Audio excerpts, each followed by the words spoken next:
आप सभी को आज 15 अगस्त स्वतंत्रता दिवस की बहुत बहुत शुभकामनाएं। आप सबका मंगल हो और आप सब पर बिहारी जी की कृपा बनी रहे, माँ भारती की कृपा बनी रहे।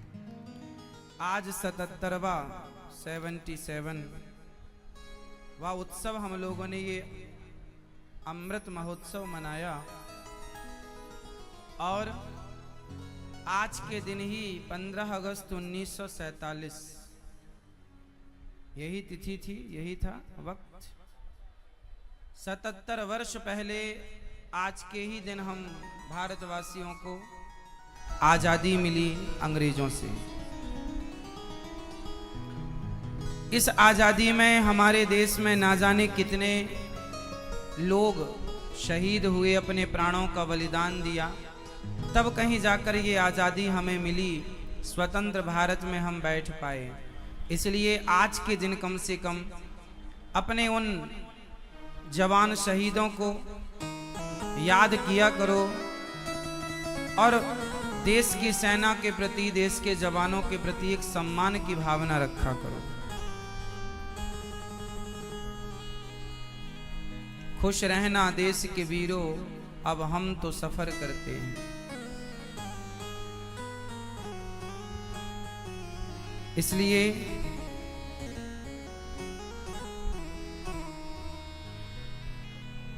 आज 15 अगस्त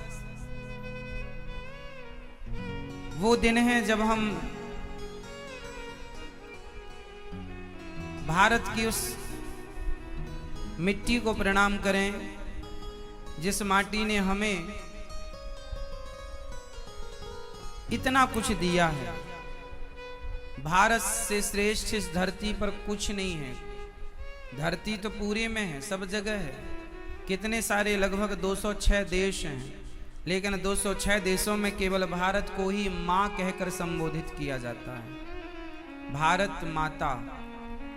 चीन को माता नहीं, अमेरिका को माता नहीं, लंदन को माता नहीं, पेरिस को माता नहीं, केवल भारत को माता इसलिए कहा जाता है क्योंकि वो माता है, ये वो माटी है जिस माटी को खाने के लिए बैकुंठ से भगवान उतर करके यहाँ की माटी को ग्रहण करने के लिए कृष्ण बन करके आते हैं। किसी ने कहा कि भारत को माता क्यों कहा जाता है? भगवान के 24 अवतार हुए, 24वां भी होगा। भगवान कितने अवतार हुए? प्रत्येक अवतार भारत में हुआ। किसी ने कहा प्रभु एक अवतार किसी और देश में ले लेते, कहीं और ले लेते, जहां गंगा यमुना ना हो वहां ले लेते। भगवान बोले कैसे ले लेते? कश्मीर में ही केसर होती है। केसर के लिए हर माटी अनुकूल नहीं है, हर वातावरण अनुकूल नहीं है। जैसे केसर हर जगह नहीं हो सकती, ऐसे भगवान का अवतार हर जगह नहीं हो सकता। भगवान का अवतार यहाँ होता है। ये भगवान को भी जन्म देने वाली माटी है, इसलिए इसका नाम माता है। इसलिए भारत माता कहते हैं इसे। जिन्होंने भगवान को भी अपनी गोद में रखा हो और भगवान भी जिस माटी को खाने के लिए बैकुंठ से आए हों, ये वो माता है। इसलिए अपनी माटी जननी जन्म भूमश्च स्वर्गादपि गरीयसी, जन्म देने वाली माँ और माँ भारती, इन दोनों के ऋण से हम कभी उऋण नहीं हो सकते। इसलिए पढ़ लिख कर योग्य तो बनना मेरे नौजवान दोस्तों भाइयों, पर अपनी मातृभूमि के प्रति सदा ईमानदार रहना। अपनी धरती के लिए, अपनी माटी के लिए सदा ईमानदार रहना।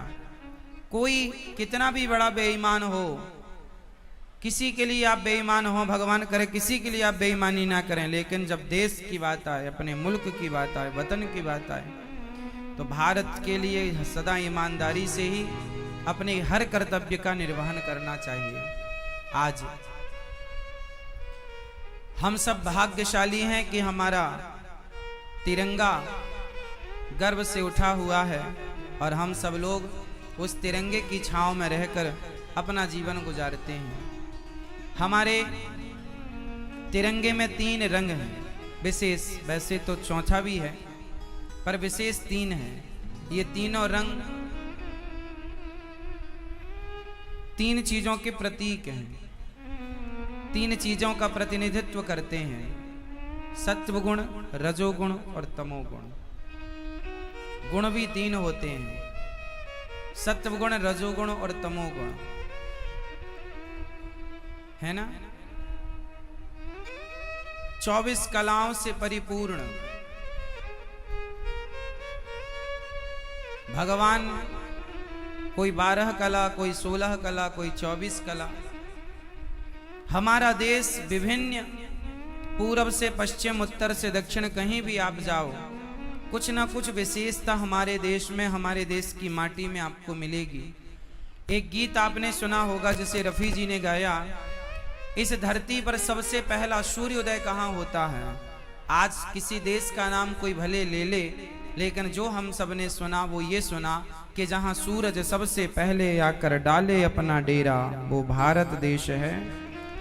ये वो देश है जहाँ सूर्य भगवान भी सबसे पहले आने के लिए लालायित रहते हैं।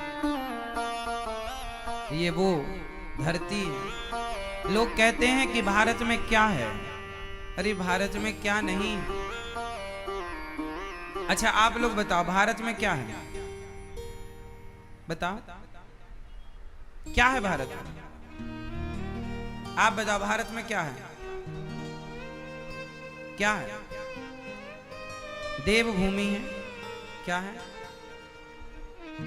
भारत में? क्या है?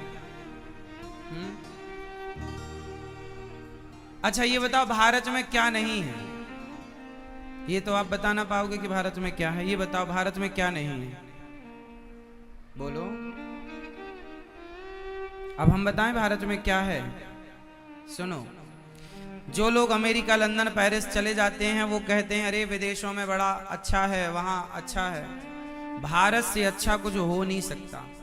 एक सज्जन बोले महाराज जी, भारत देश में इतनी पूजा पाठ करने वाले लोग रहते हैं, अमेरिका, जापान में कोई पूजा पाठ नहीं है, कोई व्रत उपवास नहीं है, लेकिन वो इतनी सक्सेसफुल कंट्री है, वहां इतना धन है, इतना पैसा है, इतना लोग वहां संपन्न हैं, और भारत में इतनी गरीबी है, इतना परेशान है भारत। भारत को कुछ लोग कहते हैं ये गरीब देश है, अन्य कंट्रियों को लोग कहते हैं ये अमीर देश है। अच्छा आप बताओ, आप लोग अमीरी और गरीबी का पैमाना किससे तय करते हैं? आपके लिए अमीरी और गरीबी को तय करने के लिए क्या है? केवल पैसा। आप लोग सोचते हैं कि जिसके पास ज्यादा पैसा वो ज्यादा अमीर, जिसके पास कम पैसा वो गरीब। आपका यही है, यही कसौटी है आपकी, पर ये सिस्टम ही गलत है। आज मैं आपको बताता हूं कि अमीरी क्या है और गरीबी क्या है, और फिर आप बताना कि भारत कब गरीब था। सुनो, हम भारतीय लोग जो हैं, जो हमारे संस्कार हैं, जो हमारी संस्कृति है, वो कहती है कि हमारा भारत जो है चरित्रवानों का देश है। किसका देश है? जोर से। आप पूरी दुनिया में घूम के आना, आपको विधवा स्त्री कहीं नहीं मिलेगी भारत के अतिरिक्त। मिलेगी? भारत के सिवा आपको विधवा स्त्री दुनिया के किसी कोने में मिल जाए तो मुझे बताना। बताओ क्यों नहीं? बोलो, क्यों नहीं मिलती विधवा स्त्रियां? क्योंकि विदेशों में कोई विधवा होती नहीं। एक पति चला गया तो दूसरा जिंदाबाद, दूसरा गया तो तीसरा जिंदाबाद, तीसरा गया तो चौथा जिंदाबाद। वहां कोई विधवा नहीं होता। हाँ, लेकिन हमारे देश में स्त्रियां विधवा हो जाती हैं। क्यों? अरे विधवा वहीं होती हैं जहां चरित्र हो कि पति चले गए तो उसकी विधवा रह के जीवन जी लेंगी, पर स्वप्न में भी पराये पुरुष की ओर दृष्टि नहीं डालेंगी। ये संस्कार यदि कहीं का है तो सिर्फ भारत का। अब आप बताओ, एक व्यक्ति के पास पैसा ज्यादा है और एक व्यक्ति चरित्रवान है, तो आपकी नजरों में बड़ा कौन है? पैसे वाला या चरित्र वाला? हमारे देश में पैसे वाला बड़ा नहीं है। पैसे वाला तो रावण था, उसकी लंका में आग लगा दी हनुमान जी ने। और बनवासी राम थे, जिनके पास घास की झोपड़ी थी, उनके चरणों में जाकर हनुमान जी बैठ गए। वो हनुमान जी जो उन घर में घुस के मारते हैं लंका वालों को, जो सोने की लंका में आग लगा देते हैं, जिनके पास अष्ट सिद्धि नवनिधि के दाता, जो सब कुछ करने की सामर्थ्य रखते हैं, वो हनुमान जी वो घास की कुटिया में रहने वाले राम जी के चरणों की सेवा करते हैं। क्यों? क्योंकि राम जी का चरित्र श्रेष्ठ है। राम चरित्र सुनवे को रसिया, पर राम लखन सीता मन। रावण धनवान है और राम चरित्रवान है। आप बताइए बड़ा कौन, पैसे वाला या चरित्र वाला? जोर से, जोर से। हाँ, और आप लोग कहते हैं अमेरिका, लंदन, जापान इत्यादि जो भी हैं विदेश, उनको आप कहते हैं अरे बहुत पैसा। अरे पैसा तो वैश्या के पास भी बहुत होता है। आपके क्षेत्र की कोई वैश्या होगी, उसके पास आप लोगों से ज्यादा धन होगा, तो आप उसे बड़ा मान लोगे? इसलिए भारत पैसे से कभी, भारत ना पैसे को कभी महत्व देता ही नहीं है। हमारे संस्कार हैं कि पैसे व्यवस्था के लिए हैं, पैसा माई बाप नहीं है। हम भारतीयों ने पैसे को महत्व नहीं दिया, हमने आध्यात्म को, भगवान को महत्व दिया। इसलिए हमारे यहाँ धन को बड़ा नहीं बताया। मीरा जी क्या कहती हैं? पायो जी मैंने राम रतन धन पायो। मेरा धन तो राम है, मेरा धन तो, हमारो धन राधा श्री राधा श्री राधा। हमारा धन तो राधा है, राम है, कृष्ण है। जिस देश के लोग कृष्ण को अपना धन मानते हो, बताओ वो धन के पीछे क्यों भागे? धन के पीछे भागने वाला बड़ा है या भगवान के पीछे भागने वाला बड़ा है? धन के पीछे भागने वाला बड़ा है या सत्य के पीछे भागने वाला बड़ा है? हम भारतीय हैं साहब, यहाँ झूठ बोलना भी पाप मानते हैं। अब कुछ बोल रहे हैं, अब बेईमानी लोग कर रहे हैं, वो अलग सब्जेक्ट है, पर जो हमारी माटी है ना, वो धरती ईमानदारों की, सच्चे लोगों की धरती है। ये पहचान भारत की सच्चाई की। यहां पर प्राण जाए पर यहां एग्रीमेंट नहीं होता था, यहां लिखित में एग्रीमेंट की जरूरत नहीं होती थी। यहां तो जो कह दिया वो पत्थर की लकीर है। यहां जवान की कीमत है। हरिश्चंद्र बाजार में बिक गए पर सत्य नहीं छोड़ा। बोलो हाँ। अब आप कहो कि भारत गरीब है, कहां गरीब है भाई? किसमें गरीब? पैसे नहीं है इसलिए कह रहे हो? क्या करना चाहते हो? पैसे वाला बनना चाहते हो? आप अपना चरित्र बेचकर पैसे वाले बन भी गए तो उस पैसे का क्या अर्थ है? क्या मूल्य है उस पैसे का? है तो पैसा वैश्य के पास, क्या मूल्य उसके पैसे का? पैसे में इतनी ताकत नहीं है कि वो चरित्र खरीद सके। आपके पास होगा पैसा बहुत, बताओ आपका पैसा क्या क्या खरीद सकता है? संसार की वस्तुएं खरीद सकता है पैसा? बहुत सारी चीजें ऐसी हैं जो पैसा नहीं खरीद सकता। हाँ या ना? इसलिए भारत विदेशों में लड़की 18 साल की होती है, आजाद हो जाती है। वहां का कल्चर है, जहां मन पड़े वहां जाए, वहां की लड़की जिसके संग रहना चाहे वहां रहे, उस वहां की लड़की। लेकिन हमारे देश में ऐसा नहीं है। हमारे देश में माँ बाप बच्चे को देखो, बच्चे को जन्म देकर छोड़ देना ये तो कुत्ता और सुअर की हरकत है। बच्चों को परवरिश करना, उनके संस्कारवान बना करके उन्हें समाज की सेवा में लगाना, ये हमारी संस्कृति रही है। हमारे यहाँ क्या कहा है?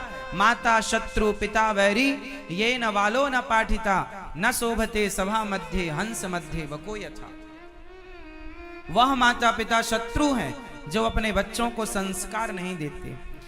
विदेशों के बारे में आपने ये सुना कि नहीं? लड़की 18 साल की, लड़का 18 का हुआ तो छोड़ देते हैं, जहां मन करे वहां जाए। ऐसा सुना है या नहीं? नहीं सुना तो सुन लीजिएगा।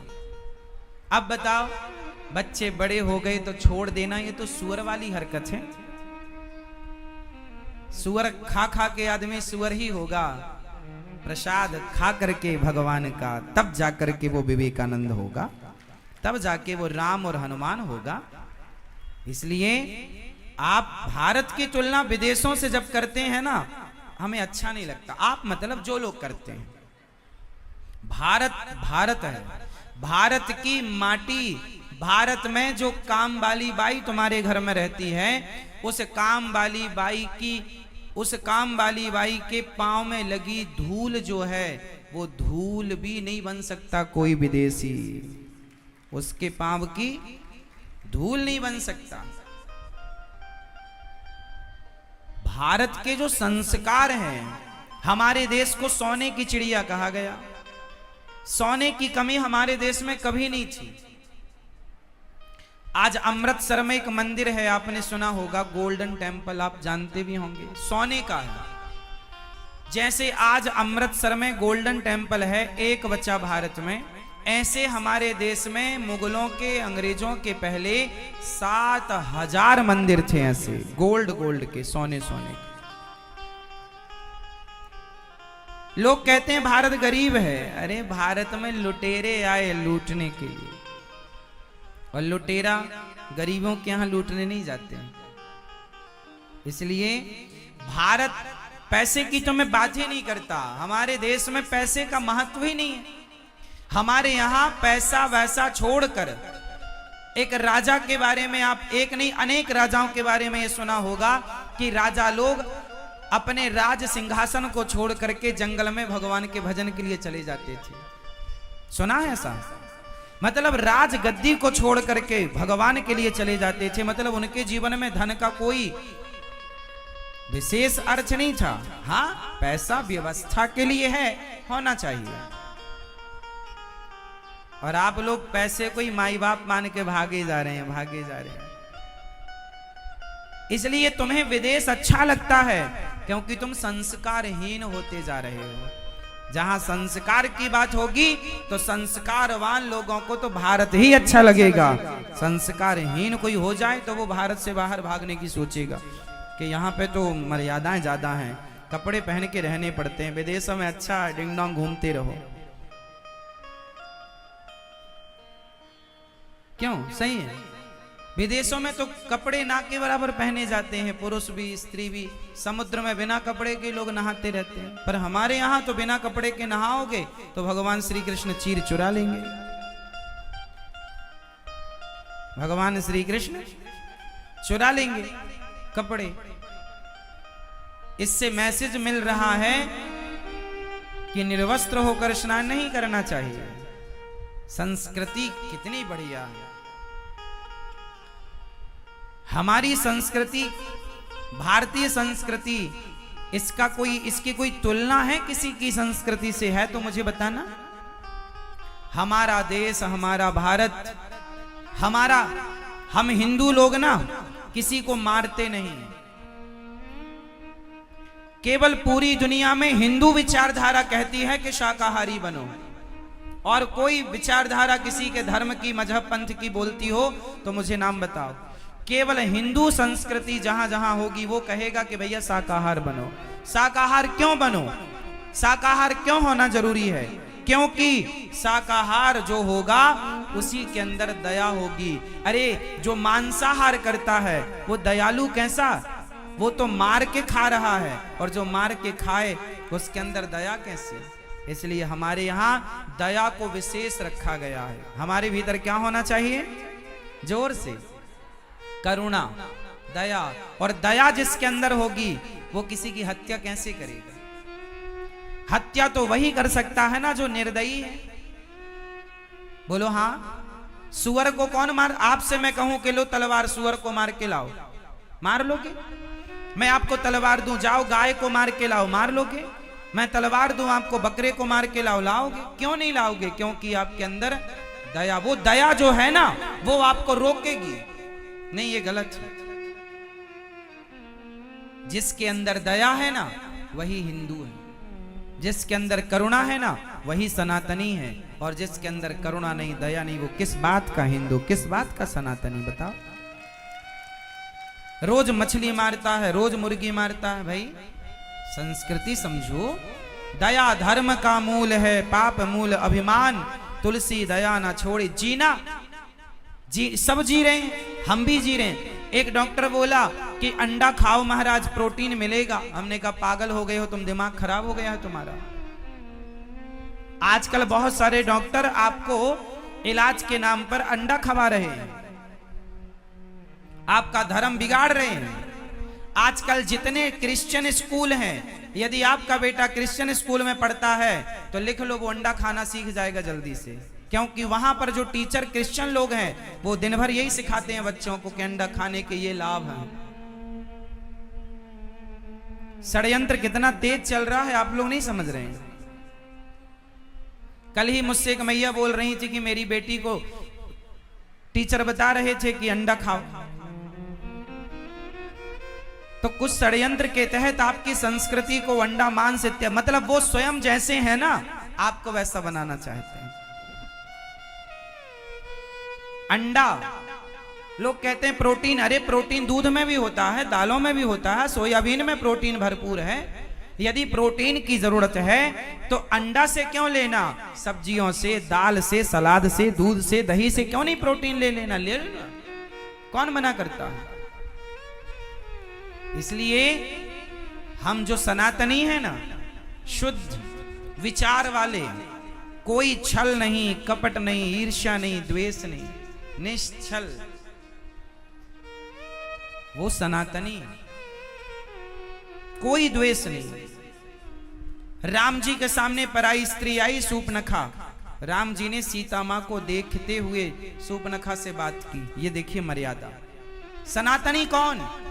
तुम्हारे सामने आधी रात को पराई लड़की, पराई स्त्री आ जाए तो उसे आधी रात को अकेले में आए तो भी उसे मां की नजर से और बेटी और बहन की नजर से देखना, ये सनातन विचारधारा है।